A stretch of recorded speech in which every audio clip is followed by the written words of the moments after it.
Bonjour à tous, Patrick Girard, directeur pédagogique de l'ISCPA. Je vous souhaite la bienvenue pour cet Insta Live de l'ISCPA à Lyon. C'est le dernier de la saison. On a fait pas mal d'Insta Live cette année. Bonjour Priscilla qui nous rejoint et qui va intervenir d'ici quelques temps. Bonjour à Jeanne. Donc on est très heureux de vous retrouver encore ce soir. J'espère que vous serez nombreux pour découvrir à la fois le travail de nos étudiants de troisième année en bachelor journalisme, sachant qu'on fera un Insta Live pour les bachelors troisième année en communication à la rentrée. Bonjour Sabrina, bonjour Elliot, Roman je crois qui arrive. Donc bonjour à tous. En tout cas, là, on est vraiment très heureux, tous, toute l'équipe de l'ISCPA. C'est pratiquement la fin de l'année universitaire, pratiquement la fin de la saison. C'est une année qui a été un petit peu compliquée, difficile avec le distanciel, mais nos étudiants ont été extrêmement efficaces, courageux, assidus. Et notamment toutes les personnes, les trois étudiants qu'on a invités à présenter leur travail de manière à pouvoir vous expliquer qu'est-ce que c'est qu'une enquête journalistique en fin de troisième année du bachelor journalisme. Et donc Baptiste, Arthur et Priscilla vont venir me rejoindre d'ici quelques temps, les uns après les autres. Donc pour vous représenter un petit peu le contexte, je salue encore une fois Arthur, Johan qui viennent d'arriver, Pauline aussi. Vous êtes assez nombreux ce soir et merci d'avoir vu. Il y a Gary qui arrive, qui est un ancien. Bonjour Gary, un diplômé qui nous vient de la Suisse et qui a fait un beau parcours chez nous et qui a une très très belle carrière journalistique par la suite, notamment jusqu'aux États-Unis. Et Gary, s'il nous écoute jusqu'au bout, pourra voir que cette épreuve qu'on appelait à l'époque le mémoire a beaucoup changé. On est devenu beaucoup plus professionnalisant et encore plus opérationnel. Donc, l'école de journalisme de l'ISCPA, c'est 3 ans, 3 ans d'apprentissage, de technique journalistique. Dès la première année, on fait de l'écriture, on fait du tournage-montage avec des smartphones, on fait de la radio, on fait du web et on a déjà une initiation aux techniques d'enquête. Et tous nos premières années en groupe commencent à s'initier sur des enquêtes qui sont assez ambitieuses. Et on avait fait un Insta Live que je vous invite à revoir en replay pour écouter un petit peu ce qui a été fait. Et puis ensuite, on monte en puissance avec les stages, l'immersion en deuxième année. Nos étudiants s'aguerrissent un petit peu plus. Et la troisième année est une année qui est structurée autour d'intensives, des intensives pour venir approfondir leurs compétences en télévision, en radio, en cross-média. On a besoin d'utiliser les médias sociaux avec des lignes éditoriales extrêmement claires. Je salue Arthur qui vient de nous rejoindre et qui va intervenir lui aussi. Et toutes ces intensives-là, télé, radio, presse écrite, web, cross-média, viennent structurer des compétences que l'étudiant, l'apprenant, va pouvoir mettre en œuvre au service d'une enquête journalistique. Alors, en fin de bachelor, en fin de cycle, on n'a pas de mémoire. On n'est pas une université, on n'est pas un cycle très théorique et didactique. Donc on ne cherche pas à vérifier dans un mémoire de fin d'études des connaissances avec une revue de littérature, même si c'est important, la culture générale et la rigueur. On cherche à mettre en œuvre l'ensemble du référentiel de compétences de notre titre de journaliste. Et donc on demande à nos étudiants de nous démontrer par la preuve qu'ils sont en capacité de rechercher de l'information, de la vérifier, de diversifier les sources d'information, de trouver des sources d'information inédites. Une fois qu'ils ont cherché cette information, eh bien, c'est de produire une analyse, de venir décrypter, analyser tout ce qu'ils vont recueillir à partir de leurs sources, de leurs interviews, de leurs enquêtes type sondage, de manière ensuite à produire sous la forme d'un blog ou d'un magazine, eh bien, une enquête journalistique extrêmement importante et extrêmement ambitieuse par rapport à un sujet de leur choix. Voilà. Et tout ça est mesuré dans une production qu'ils vont nous rendre au mois de mai. On démarre au mois de septembre, au mois de mai, ils rendent leur enquête, et au mois de juin, à peu près, ils font une soutenance devant un jury professionnel face à des journalistes, comme un journaliste indépendant, un pigiste viendrait présenter à un futur rédacteur en chef ou une future directrice de rédaction, eh bien, le fruit d'une enquête qui serait prêt à diffuser. Voilà, c'est vraiment l'idée de ce qu'on veut faire et ce que l'on fait à l'ISCPA. Et donc cette année, on a eu particulièrement des très très bons sujets. Il y en avait beaucoup, une promo de 34 ou 35 étudiants. Donc il y avait évidemment au moins 35 sujets extrêmement intéressants et pertinents.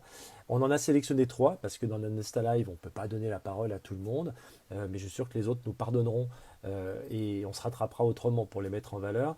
Et donc j'ai demandé à Baptiste Berthelin, qui a fait une enquête sur la différenciation de traitement de l'information, de l'actualité sportive en fonction des médias nationaux et des médias locaux par rapport à un club de foot, par exemple, ou par rapport au sport, et donc de voir un petit peu quels sont les enjeux.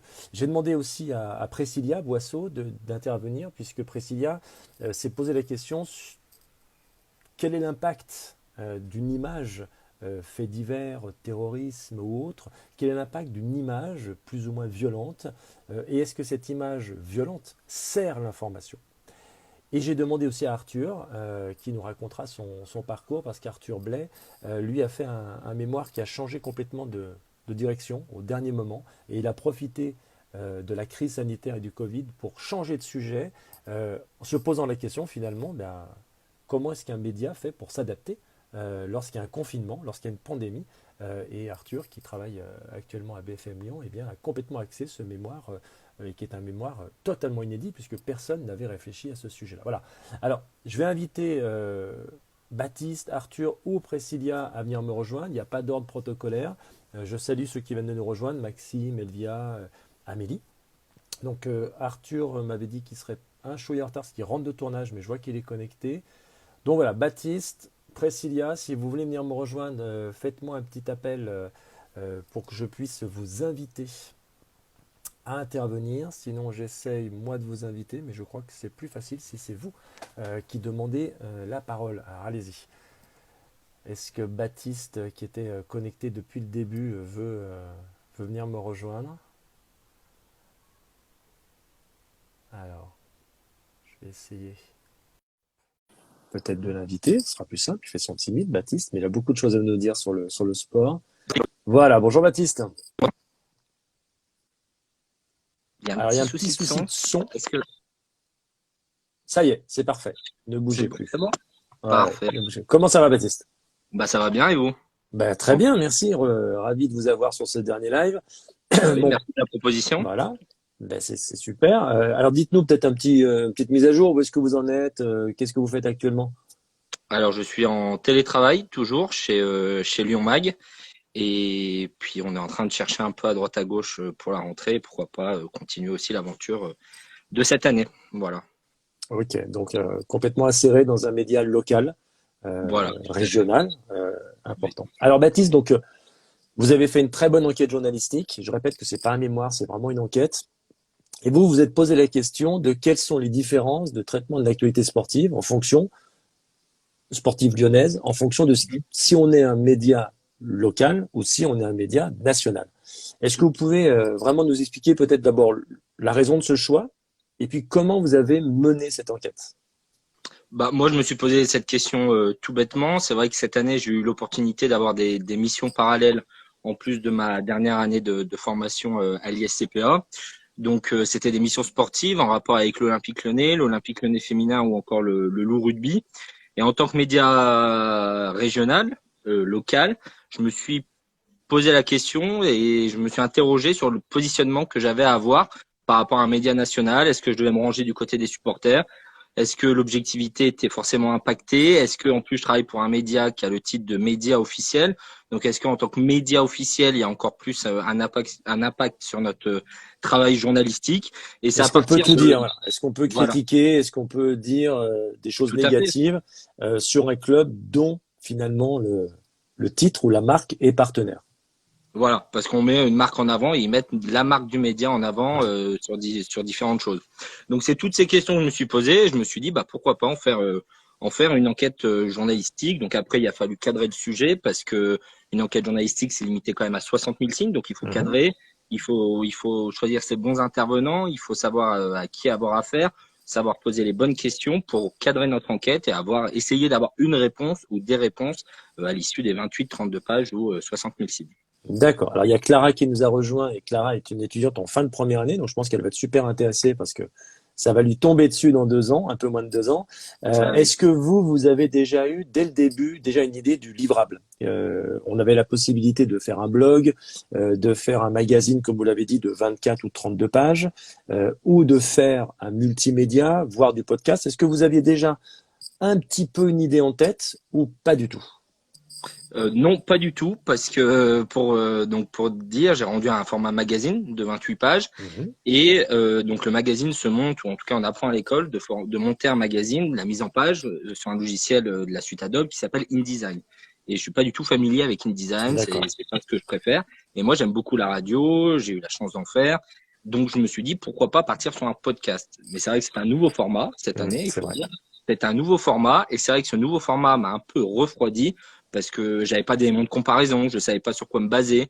Et du coup, j'ai décidé de partir sur le magazine parce que visuellement, ça rend bien, pour pas dire autre Ouais, c'est chose. vrai, ouais, ouais, tout Ça à rend fait, je très le bien confirme. et c'est plutôt valorisant une fois qu'on a le magazine mis en page. Et même en termes de rendu par rapport aux professionnels, quand on communique notre mémoire derrière à des professionnels, je pense qu'ils y prêtent plus attention sur un format magazine que sur un autre format, Ouais. parce que derrière on peut l'imaginer en kiosque et ils se rendent compte de tout ce qu'on a pu mettre dans ce mémoire, des heures passées, parce que la mise en page, bah, c'est du détail. Et j'ai passé beaucoup de temps pour les détails et ça prend énormément de temps. Voilà, donc Mais ils se rendent compte du travail fourni. c'est aussi les critères professionnalisants de l'évaluation, mais vous avez raison de dire que en tout cas pour nous et pour vous, cet exercice qu'on va continuer d'appeler mémoire pour faire simple, hein, est un vrai CV professionnel puisque vous démontrez à un futur employeur que vous êtes en capacité de le faire. Donc je vois quelques commentaires qui passent. Donc il y a Elliot qui est en deuxième année chez nous qui dit voilà, j'ai a priori vécu ce que Baptiste est en train de décrire à mon stage à l'OL. Et effectivement, c'est Johan qui parle de podcast. Effectivement, le podcast, je pense que en tout cas, c'est déjà le présent d'une information de qualité Tout exigeante. à fait. Et Baptiste a raison, c'est pas forcément toujours évident. On va monter en puissance sur les livrables en podcast. Deux de vos camarades l'ont fait cette année avec réussite. Je pense que c'est J'ai quelque pu en chose, écouter un, tout à voilà, fait. ça va être quelque chose qui va être vraiment mis en avant par la suite. Alors, par rapport à ce sujet-là, euh, comment est-ce que vous avez procédé? Vous avez déjà identifié des gens, des référents, des personnes incontournables à votre sujet que vous avez réussi à joindre pour qu'ils puissent répondre à vos questions? Oui, deux personnes notamment, parce il y avait deux côtés dans mon mémoire. C'est vrai que j'ai anglais le sujet sur les trois sports lyonnais, les trois gros clubs lyonnais, l'OL, l'ASVEL et le Loup Rugby. Mais il y avait deux angles en fait indirectement. Il y avait la différence de traitement entre médias locaux et médias nationaux par D'accord, rapport à l'OL, qui domine toute l'actualité du sport à bien Lyon et sûr. même au niveau national, qui est une des plus grandes équipes nationales françaises. Et après, il y avait la différence de traitement entre le Loup Rugby et l'ASVEL, qui sont entre guillemets deux sports mineurs par rapport au football. Et par rapport à l'Olympique Lyonnais, pardon, je voulais vraiment avoir deux personnes. Où c'est là où j'ai fait une interview croisée sur 3 pages. Je voulais vraiment avoir le comparatif des deux médias nationaux inévitables avec Vincent Duluc de l'équipe et D'accord. Christian Lanier, pardon, qui est du Progrès. Christian que j'ai eu relativement, pas facilement, mais que j'ai eu aisément parce que j'ai pu le croiser de nombreuses fois cette année sur le terrain. Et Vincent Duluc, je l'avais croisé aussi plusieurs fois sur le terrain. J'avais jamais osé lui demander en face à face l'interview. Je suis passé par le biais du mail et il m'a répondu immédiatement, je crois 1 ou 2 heures après. Et on est resté ensemble presque 2 heures au téléphone. Vraiment quelqu'un de très sympathique, très professionnel et qui a vraiment répondu à mes questions sans langue de bois et sans aucun problème. D'accord. Alors, je vois qu'il y a Hugo qui nous a rejoint. Je crois qu'il y a un Laurent que Bonjour vous Hugo. connaissez aussi qui nous a rejoint. Et Hugo nous a rejoint. Il est dans votre promo et Hugo aurait tout Tout à à fait fait. mérité, comme vous, d'être à votre place parce qu'il a fait un excellent mémoire aussi sur les médias sportifs et notamment les médias spécialisés et les relations qui ont beaucoup changé entre Très les bon mémoire. médias et justement le monde professionnel du sport et du foot. Et je salue Hugo parce qu'il a fait un travail remarquable. Euh, Quelles sont les principales conclusions donc du coup de votre enquête journalistique? À quoi est-ce que vous êtes arrivé? Alors, si on reste sur les deux angles que j'ai évoqués tout à l'heure, Ouais, bien sûr, il y a une différence de traitement par rapport à l'OL. Déjà, entre l'OL et le Loup et l'Asvel, ça c'est inévitable. On parle beaucoup moins du Loup et de l'Asvel dans la presse nationale bien sûr. que, Ouais. que de l'Olympique Lyonnais. Ça, j'ai pas inventé l'eau chaude, hein, c'est pas inédit ce que je dis là. Et après, par rapport à l'OL dans l'analyse nationale, par exemple, on est beaucoup plus critique dans l'analyse nationale parce que, par exemple, Christian Lanier me disait, quand on parle, qui travaille lui pour le Progrès, qui est le journal de référence à Oui. Lyon, et Jean-Michel Aulas connaît très bien le Progrès, le président de l'Olympique Lyonnais. Par exemple, on n'a pas le droit, quand Progrès tacle l'Olympique Lyonnais, Jean-Michel Aulas le vit très mal, parce que pour lui, c'est le journal de l'OL. presque comme de la communication, et on peut pas, il appelle souvent les patrons pour dire, vous ne pouvez pas dire de faire ça, notamment quand Sonny Anderson a signé à l'OL et qu'ils avaient mis 18 millions d'euros sur la table, une somme astronomique à l'époque. À l'époque, c'était le record. Voilà, c'était le record. Et Jean-Michel, le Progrès a mis en une, est-ce que j'ai plus le titre exact en tête, mais est-ce que c'était nécessaire d'investir autant dans un joueur? Et Jean-Michel Aulas s'est directement énervé et a direct appelé le Progrès en disant, vous pouvez pas appeler nos patrons. Et on y fait, parce que quand on critique, on a un peu vu on est mal vu quoi par le président. Et après, le Loup et l'Asvel, par exemple, à contrario de l'OL, où par exemple les infos, c'est beaucoup plus la presse nationale qui les ont, beaucoup plus que la presse locale. Et ben le Loup et l'Asvel, ce sera beaucoup plus la presse locale qui ont les infos, parce que il y a une proximité.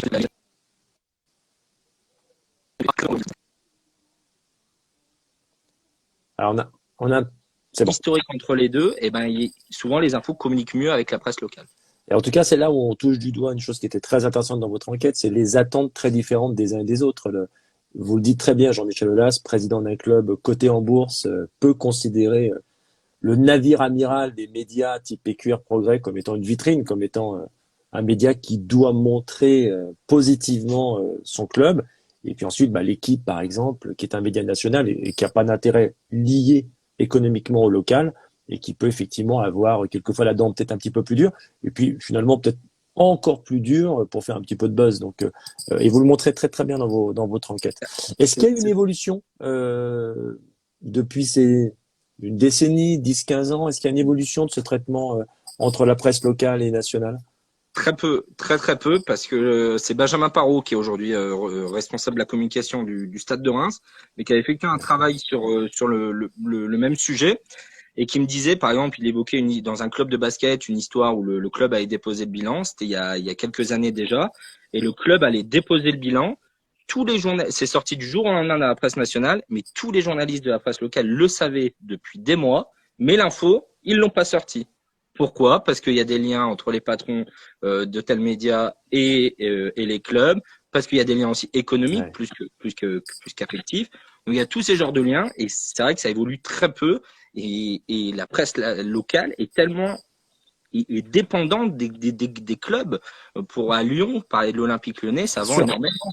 Ça vend énormément. Le jour où on dégomme, si je puis dire, l'OL et que l'OL vient à chuter, on le souhaite pas, mais à chuter ou à devenir un club beaucoup moins prestigieux, et ben forcément derrière les médias, ils vendent moins. Forcément. Ok. Vous concrètement dans l'entreprise dans laquelle vous travaillez actuellement, c'est important cette proximité au sens noble du terme avec les clubs locaux. Est-ce que vous pensez que pour votre public, pour les gens qui vous écoutent à la radio, qui vous lisent sur les sites, est-ce que ça fait vraiment partie de l'incontournable de la formation locale? Oui, bien sûr. Quand Radio Espace est étiqueté radio officielle de l'OL et radio officielle du Loup Rugby ou même radio dans le même groupe, les gens ils viennent souvent parce qu'il y a des places à gagner, parce que on propose des chroniques aussi sur l'actualité des clubs, parce qu'on propose du contenu inédit au stade et des photos, tout ce genre de choses. Les gens viennent pour la marque OL. La marque OL ou même Loup Rugby est beaucoup plus forte, je trouve, et les gens viennent pour cette marque plus que pour la radio en elle-même, même si c'est une radio musicale.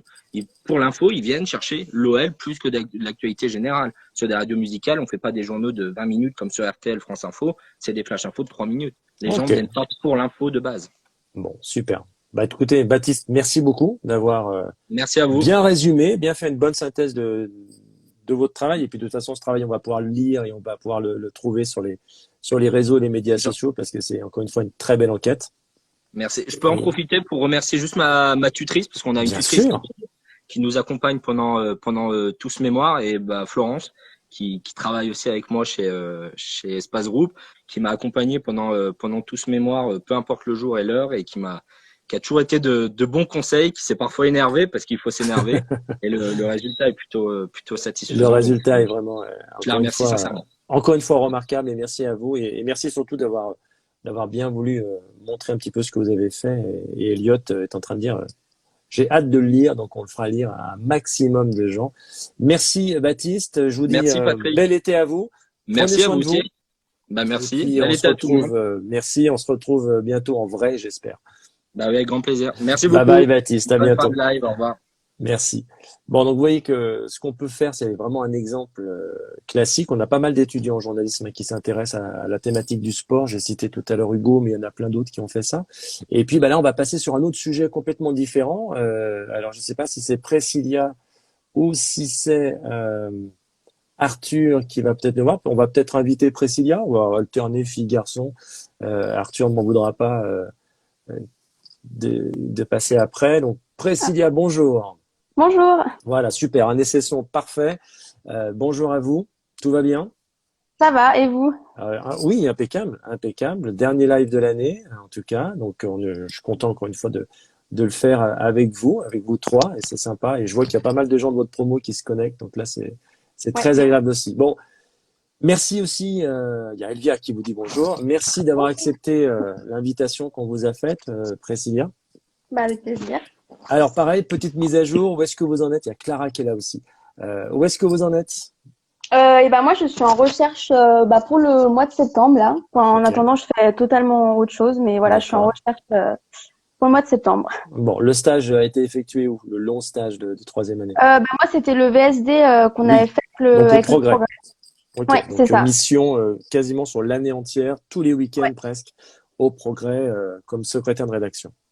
c'est ça, ouais c'est Donc ça. du coup, vous étiez certainement bien placé pour voir les photos et les iconographies. Et il y a Mika qui vous dit un petit bonjour.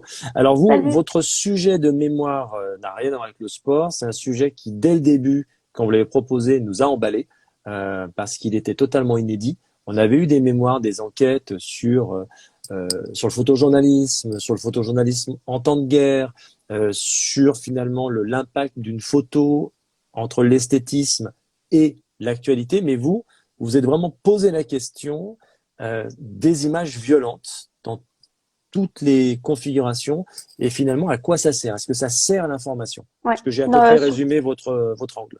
oui c'est ça, en accent surtout sur les faits divers et en presse quotidienne régionale vu que j'étais au progrès donc c'était un peu l'occasion aussi de mettre en avant les compétences que j'avais eues là-bas. D'accord. Et alors, je vais vous laisser longuement la parole, mais en tout cas, ce qui était aussi très intéressant par rapport à votre sujet, c'était que là, il y avait aussi des notions de droit, droit à l'image, qu'est-ce qu'on a le droit de montrer, pas de montrer, les lois qui sont de plus en plus importantes pour protéger aussi l'intimité des personnes, qu'est-ce de flouter, de pas de flouter, euh, quand il y a un fait divers qui arrive, qu'est-ce qu'on a le droit de montrer, quelles sont les fautes déontologiques qu'il ne faut surtout pas faire. Et c'était ça qui était vraiment intéressant. Alors, même question qu'à Baptiste, pourquoi ce sujet dès le début? C'était quoi l'idée? Enfin, pourquoi est-ce que vous avez eu cette idée finalement? J'ai eu cette idée parce que c'est vrai que moi, j'étais vraiment réticente, enfin même avant de commencer les études de journalisme, sur tout ce qui était photo violente, alors que ce soit pour les faits divers ou pour tout le reste. Enfin, à chaque fois que j'en voyais, je me mettais toujours à la place des familles ou quoi qui D'accord. pouvaient tomber dessus. Et c'est vrai que j'étais vraiment réticente à ces images-là, donc je me suis dit, pourquoi ne pas interroger les rédactions et comprendre pourquoi elles les diffusent et pourquoi parfois elles les diffusent pas non plus. Donc sur Donc le choix, d'abord, oui, à quoi sert une photo d'illustration? Et après, bah, voilà, pourquoi celle-ci et pas une autre? voilà. Et Et pourquoi finalement, dans certains cas et pas dans d'autres et cas pas aussi. dans l'autre. Et donc avec un point plus accentué sur les faits divers, et effectivement, vous Oui, aviez, entre guillemets, évacué la notion de terrorisme, et en tout cas là aussi, on sait très bien qu'on a tous en tête des images dramatiques liées au terrorisme. Donc vous, c'était vraiment les faits divers. oui, On en a eu beaucoup ces jours derniers, des accidents mm, sur l'autoroute et ailleurs. Et c'est vrai que forcément, on voit des images. oui. Alors, à quoi Euh, ça sert une image dans la PQR? alors du coup, j'ai interrogé alors le Progrès, le Journal de Saône-et-Loire et Nice Matin D'accord. sur ces questions-là. Donc on se rend compte en fait que maintenant, il y a de moins en moins de choses qui passent, notamment sur les faits divers. Aussi un peu parce que le fait divers est, comment dire, un peu toujours rétrogradé Hmm. comme un article un peu bas de gamme, j'ai envie de dire. Pourtant, Ouais, c'est ce qui fait le plus vendre. bien sûr. Euh, Dans le local, oui, évidemment. Oui. ouais. Mm, mm.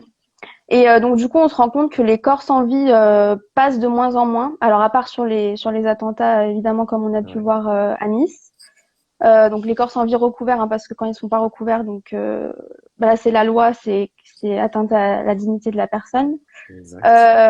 On se rend compte par contre que les carcasses de véhicules après les accidents de la route passent toujours. Et derrière ça, c'est vrai qu'il y a une volonté pédagogique de la part des médias qui se disent bon bah si on montre, peut-être que ça peut prévenir de ces accidents-là. On se rend compte aussi que les traces de sang passent très peu ou alors quand elles sont atténuées. Et j'en ai peut-être oublié. Sur C'est bizarre. sur tout ce qui est bagarre aussi, on diffuse très peu en fait. Donc à part les carcasses de véhicules, c'est vrai qu'il y a très peu de choses qui passent aujourd'hui dans les faits divers. D'accord.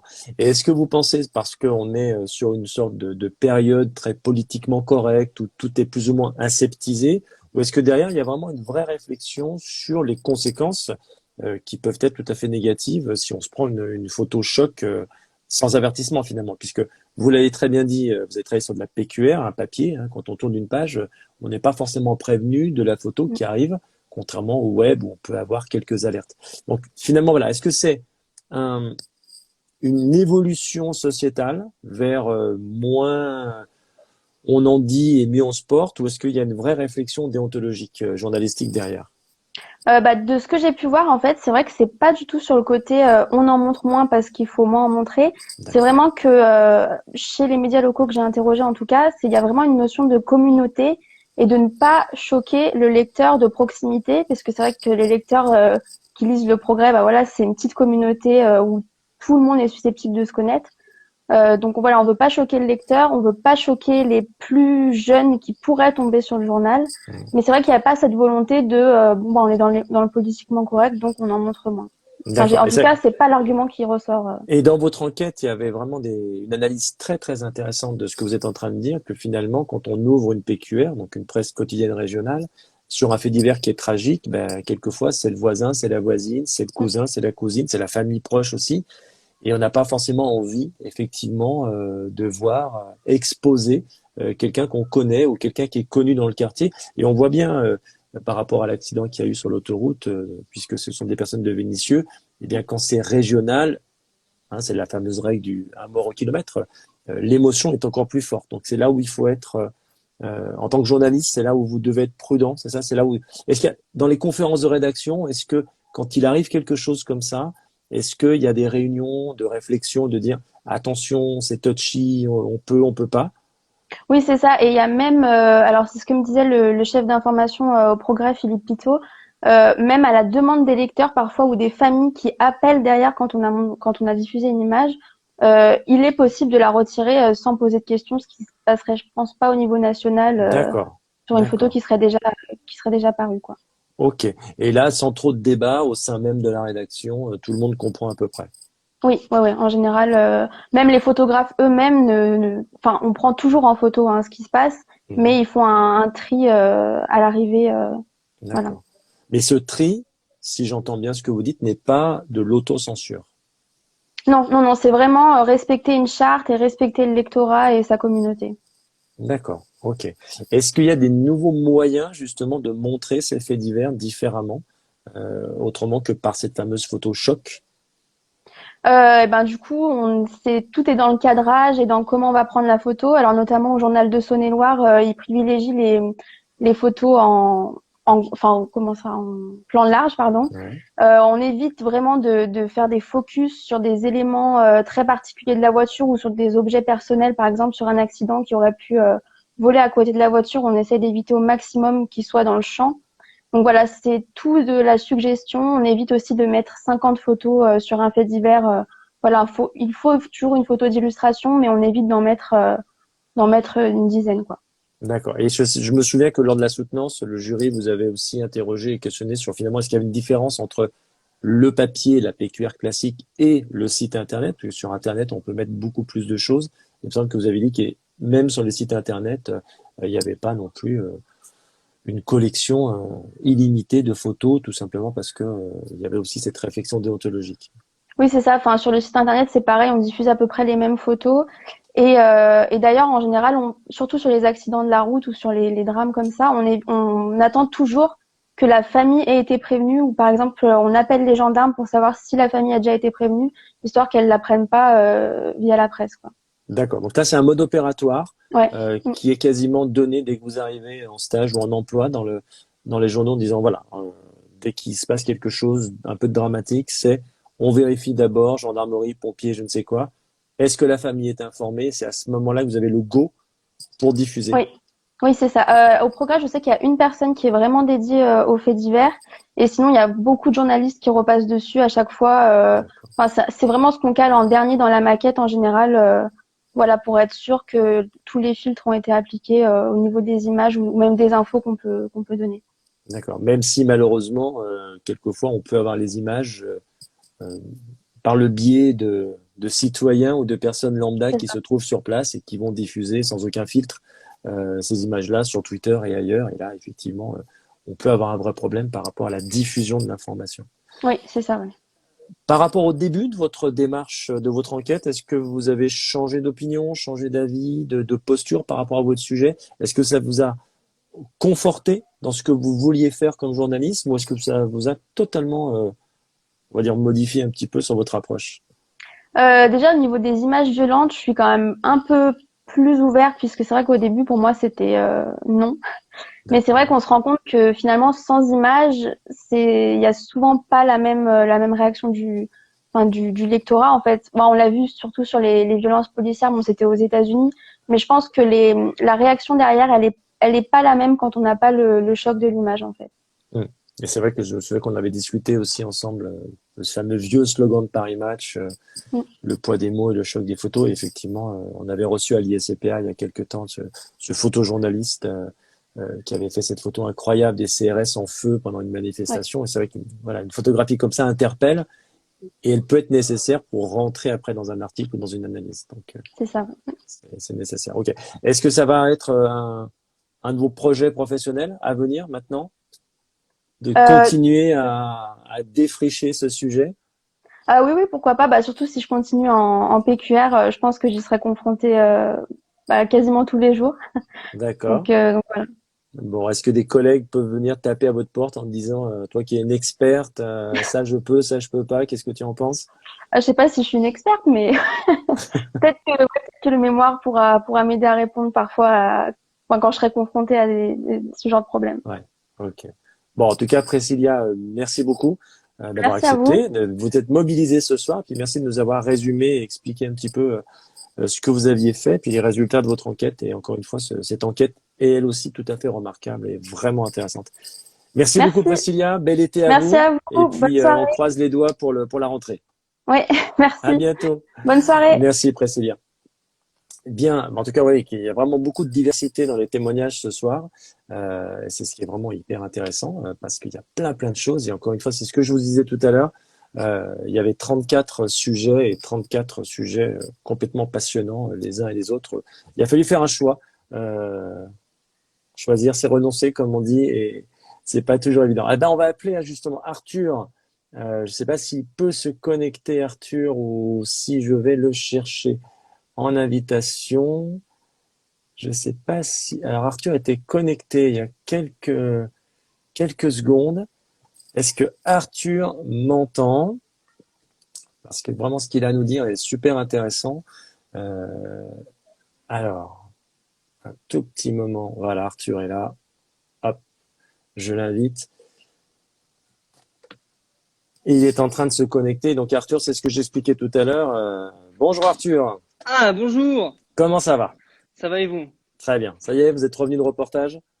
Oui, Bon, allez, vous avez même le droit de caler le logo de BFM Lyon, oui, c'est pas notre volontaire, partenaire. c'était Non, non, pour allez-y, allez-y. dans les C'est, cartons. c'est notre partenaire, on travaille avec eux, avec vous, et on est très heureux de voir le logo de BFM Lyon, donc aucun souci. Bon, en tout cas, merci encore, Arthur, parce que vous Je avez vous en prie. accepté, comme vos camarades tout de suite, de venir parler de votre enquête. Merci à Et vous puis en pour votre plus, proposition. c'est normal. Et puis comme vos camarades, vous êtes en train de travailler, donc là, vous rentrez de reportage. C'est ça, oui. Bon, le sujet, c'était quoi? C'était une manifestation pour protéger, à Vaux-en-Velin, pour protéger un camp de Syriens, 150 Syriens qui sont menacés D'accord. d'expulsion. Ok, très bien. Bon, alors Arthur, j'ai expliqué tout à l'heure en introduction que vous nous avez étonnés, et que vous m'avez aussi étonné, parce que vous étiez parti sur un sujet au début de l'année, au mois de septembre, différent, qui Oui, était très intéressant. Et puis, en plein milieu du confinement, un petit coup de téléphone ou un petit mail d'Arthur en disant, écoutez, là, on peut pas passer à côté de ce qui est en train d'arriver. Je change complètement et je fais une enquête fouillée, approfondie sur les conséquences pour un média en tant que confinement. Comment est-ce qu'on informe alors qu'on est confiné? Donc c'était assez culotté. Et vu le résultat, on ne peut que vous applaudir d'avoir choisi, d'avoir fait ce risque. Avant de vous laisser la parole, je voulais quand même aussi citer, je vais montrer l'Ours, le magazine Ours qui vient de paraître, qui est un nouveau média lyonnais. Il est peut-être à l'envers parce qu'on est en selfie, mais c'est le numéro 1 de Ours. Et alors pourquoi je le montre? C'est pas pour leur faire de la publicité, même si on les aime beaucoup, mais c'est parce que vous êtes dedans, Arthur. Il Ah parle de oui, votre mémoire à j'ai, l'intérieur du magazine. Ça veut dire que le mémoire d'Arthur Blais est devenu un petit article dans le premier numéro de ce magazine sur l'actualité des médias de la communication sur la région Auvergne-Rhône-Alpes. Et donc, il souligne le côté culotté et puis bluffant et remarquable de votre travail. Donc voilà, donc hommage et à Ours et à Arthur. Alors Arthur, racontez-nous un petit peu comment est-ce que vous êtes arrivé à décider de changer de sujet et à vous dire, ok, il faut que je m'interroge sur mon propre métier finalement. bien en effet, comme vous l'avez dit, j'ai changé de sujet. En fait, donc j'étais moi-même dans une rédaction. J'avais commencé début mars mon stage chez BFM Lyon et j'ai été impliqué en tant que journaliste sur ce questionnement sur comment on va informer pendant le confinement. Et donc moi, en tant que stagiaire, j'ai directement été confiné. J'ai continué mon stage à la maison et j'ai du coup eu une perception particulière de mon travail. J'ai travaillé différemment et j'ai beaucoup regardé la télé, j'ai beaucoup lu la presse, écouté la radio pour comprendre un petit peu aussi comment et voir comment les médias informaient parce que forcément la matière, l'information était palpitante et très intéressante à ce moment-là. Et je me suis dit, mais en fait, on peut pas passer à côté de ça. Comme vous l'avez dit, je me suis dit, ce sujet-là, il faut le traiter. Et en fait, moi, j'ai toujours été intéressé par l'information news, même si ça reste de l'investigation, mais l'information qui nous touche directement. Et pour moi, mes sujets, en fait, ils étaient presque périmés, parce que pour moi, l'actualité aujourd'hui, c'était le confinement et il fallait en parler. Et donc, j'ai un peu étudié le projet. Je vous l'ai soumis de m'intéresser Mmh. donc aux journalistes, aux médias, comment ils font pour informer en temps de confinement. Vous avez accepté et puis c'est parti sur ça. Et j'ai été aidé Et donc par ma tutrice qui est Florence Beau, qui elle-même est ouais, journaliste et qui, en fait, vous avez soumis l'idée en vous disant c'est un moment important, il faut travailler dessus. Donc en fait, on avait à peu près la même perception des choses et ça s'est très bien il y a goupillé. eu On a bien concordance des travaillé. étoiles, hein, comme on dit Et, effectivement. exactement. Florence, qui travaillait à RCF et qui est intervenante chez nous, elle me disait on peut pas passer à côté de ce qui se passe, il faut absolument réfléchir à notre métier. Et je sais que Victoria, votre camarade, est connectée là, parce que j'ai vu son nom apparaître, et que Victoria, elle, a continué son stage en photojournalisme. Elle était une des seules journalistes sur le terrain à Lyon pendant le confinement à faire des photos. Et je suis certain elle pourrait aussi témoigner de cette expérience-là. Alors, quels sont parce que le côté risqué de votre travail, et heureusement pour nous, c'est que c'est une première mondiale, cette pandémie, ce confinement très très long. Ça veut dire qu'il y avait rien avant. Il y avait aucune réflexion, aucune info sur lequel vous pouviez vous appuyer pour commencer à travailler. Vous êtes parti à zéro. C'est ça. Et en effet, donc la difficulté, donc le confinement est commencé début mars et donc le 11 mars de mémoire, et on devait rendre le mémoire le 14 mai, donc ça avait 2 mois. Et en fait, jusqu'au 13 mai, l'actualité était encore mouvante à ce sujet-là. On avait le déconfinement 10 jours avant, c'était début mai le déconfinement. Donc j'ai eu en fait la ressource au fur et à mesure, c'est-à-dire que des articles, des interviews. Moi-même, j'ai fait des interviews en début mars quand je me suis lancé sur le sujet qui était périmé, donc j'ai dû renouveler, j'ai repassé des appels, des Skype pour me mettre à jour finalement parce que c'est une actualité qui a encore évolué et j'ai essayé dans mon rendu qui est donc sous forme de site internet, de blog, de donner une information qui explique sans trop dater et surtout qui vraiment soit des fondations de ce sujet, mais on n'est pas dans des détails très très précis et hyper précis parce que la grille d'information, l'information évolue très très vite à ce sujet-là. Et elle évolue encore maintenant au temps du déconfinement. Ok, on salue Grégoire, votre camarade. Il y a Méric qui vient de nous rejoindre. Eh On le bien, salue bonjour aussi. à Grégoire, salut Méric. C'est sympa de venir nous rejoindre. Alors, vous avez contacté combien de personnes, combien de journalistes se sont finalement confiés à vous sur ce qu'ils ressentaient pendant cette période? J'ai plus les chiffres en tête, mais ils étaient À peu très près, hein. nombreux. au moins une trentaine, je pense, au moins Ouais. une trentaine à la fois à l'échelle locale et nationale, ou même même 40 à l'échelle locale et nationale. Puisque j'ai fait un zoom, en fait, et j'ai fait une enquête sur les médias lyonnais, et celle-ci, j'avais déjà plus de 15 interlocuteurs pour cette enquête-là. Donc après, à côté, sur les autres enquêtes, on doit être presque à 40. Et c'est ce qui fait toute la richesse de votre travail, c'est que, bon, malgré le confinement, vous avez réussi à joindre un nombre incroyable de personnes, connues, moins connues, mais toutes très pertinentes et légitimes, qui vraiment ont partagé avec vous, finalement, leur analyse et leur ressenti. C'est quoi les grandes conclusions alors de ce métier de journaliste en période de confinement? Eh bien, en fait, c'est que c'est le même. On aurait, Ok, non, mais c'est vrai, on aurait pu tant se poser mieux, la question c'est et se rassurant. dire, est-ce que ça change un petit peu? La manière d'aborder change, la manière de travailler aussi change, mais le but final, il reste le même.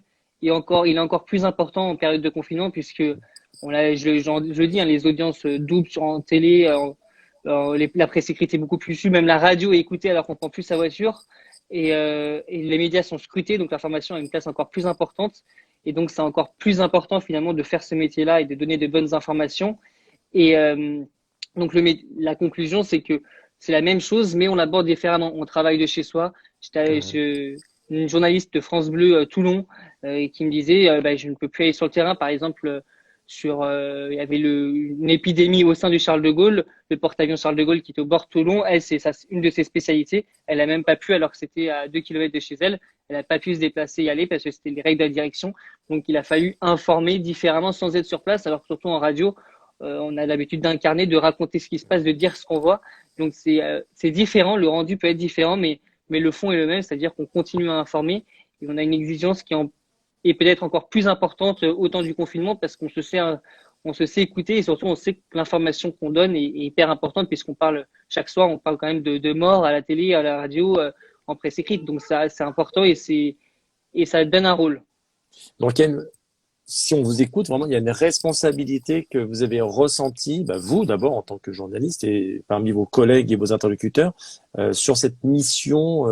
Presque on met la barre encore plus haute parce qu'on a besoin d'informations et qu'il faut pas dire tout et n'importe quoi. Il faut une information ciblée de qualité qui rend C'est service, ça. pas trop C'est anxiogène et qui permet quand même de donner un maximum d'informations.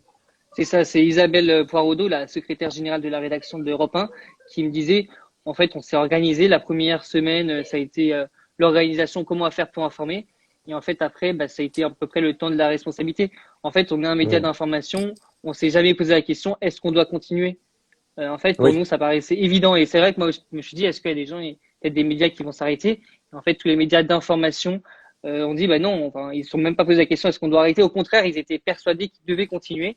Et ils ont donc travaillé pour ça. Et la responsabilité, elle s'est sentie notamment par les retours. Il y avait beaucoup plus de retours des lecteurs, des auditeurs, même des téléspectateurs qui intervenaient pendant les émissions. À beaucoup d'émissions, ils ont donné la parole aux citoyens. mmh. Et finalement, cette responsabilité, elle s'est ressentie. Et en fait, ils avaient tous conscience d'être beaucoup plus scrutés. Et, euh, et par le retour en fait de la population, ils se sont dit en fait, la population se rend compte maintenant qu'on est utile, mais nous, on a toujours Oui. eu ce sentiment de responsabilité finalement d'informer qui est un métier qui est important. C'est extrêmement intéressant ce que vous dites, puis il y a plein de questions qui me viennent à l'esprit, mais on va peut-être pas rester toute la soirée tous ensemble, mais c'est ça qui est extra, c'est que euh, à notre petite échelle dans la formation, c'est qu'on a continué les cours, on s'est pas posé de questions, il fallait continuer, mais les journalistes, vous avez raison, la question se posait même pas, et là où on est vraiment bluffé, c'est que ce soit en radio ou ailleurs, c'est d'avoir réussi à mettre techniquement au point par du bricolage ou du bidouillage, tout ce qu'il fallait pour continuer à faire des matinales à la radio, continuer à faire des plateaux TV, continuer à faire des reportages. Euh, et c'est exactement ce que vous avez décrit. C'est vrai qu'il n'y a pas eu de cassure, il n'y a pas eu de coupure de l'information. Et ça, c'est assez intéressant. Et je pense que le métier a peut-être évolué aussi. Vous avez peut-être appris certaines choses qui étaient contraintes et qui maintenant vont peut-être vous aider à faire encore mieux votre métier. C'est sûr, notamment par rapport au télétravail, tout ce qui est radio, notamment Europe 1, pour reprendre cet exemple, Europe 1, eux, ont été la première première première radio à faire une matinale à la maison. C'est-à-dire que le présentateur de la matinale, Mathieu Béliard, il était à 2 heures de Paris dans son garage en Normandie Oui, oui, et oui. à faire sa présentation.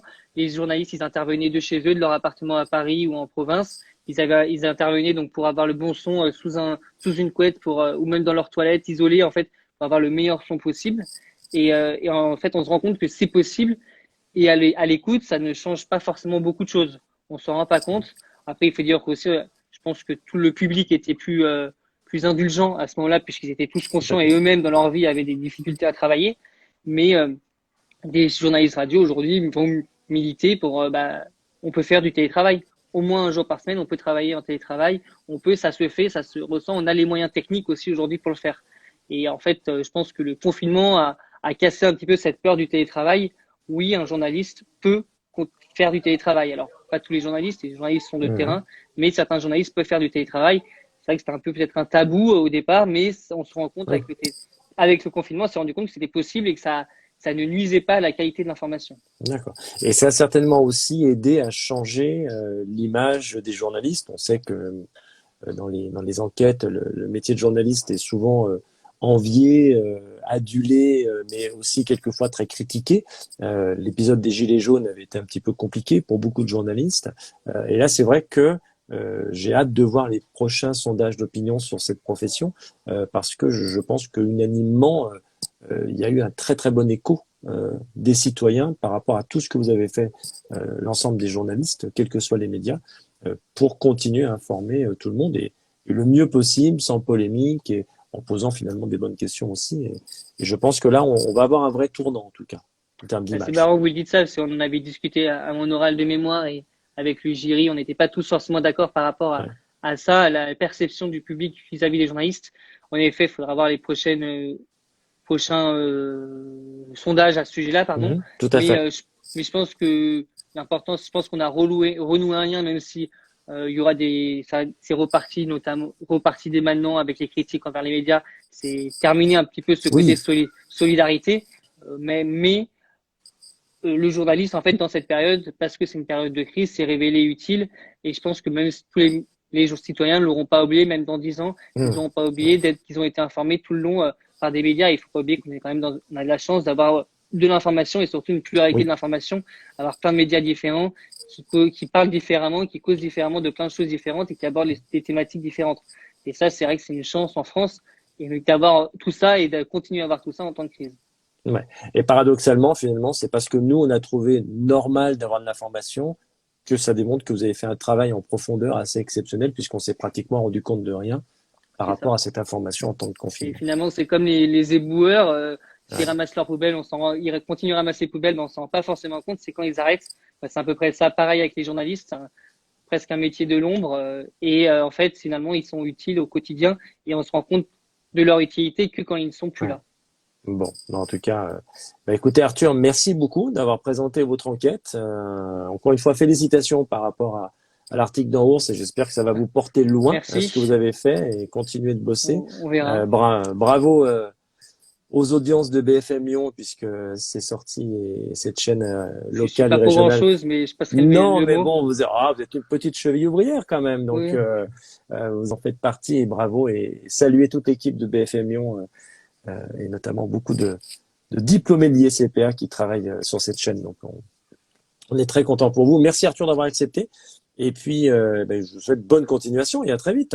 Merci beaucoup. Bonne journée. Au revoir Arthur. Bonne fin de journée. Au revoir. Voilà, c'est sur ces paroles qu'on va se laisser pour ce dernier live de la saison de l'ISCPA Lyon. On vous retrouvera dès le mois de septembre pour toute l'année universitaire. Traditionnellement les jeudis soirs à 18h avec plein de thématiques différentes pour découvrir les programmes, la communication, les immersions en deuxième année. Donc les J2 seront évidemment mises à l'honneur. On va découvrir aussi les premières années avec leur tour immédiat dès le mois de septembre. On parlera beaucoup de communication aussi parce que les étudiants en com, en bachelor et en cycle master font des choses tout à fait incroyables et formidables. Et pas plus loin qu'il y a à peu près 3 semaines, nos masters en communication, on fait un webinaire, un e-colloque sur la communication responsable qui a été très performant et qui a beaucoup marqué, que vous pouvez retrouver aussi en replay sur sur nos réseaux sociaux. Donc, ne vous gênez pas. Et je vois qu'effectivement, pas mal d'étudiants m'écrivent, on est prêts à prendre la relève, la barre est haute, mais je suis certain que vous allez y arriver tous à prendre la relève et qu'on pourra une nouvelle fois vous mettre à l'honneur, pas simplement pour se faire plaisir, mais parce que vous faites œuvre de travail de qualité. Et puis, comme Arthur le disait, bah, le journalisme, ça fait partie de la démocratie, ça fait partie de ce qui doit être conservé et protégé dans notre pilier de la démocratie. Donc, bonnes vacances à tous, bel été. Ceux qui travaillent, bon courage pour cet été. Et puis, portez-vous bien, soyez prudents, restez prudents. Et on se retrouve très vite. Au revoir à tous. Bye bye.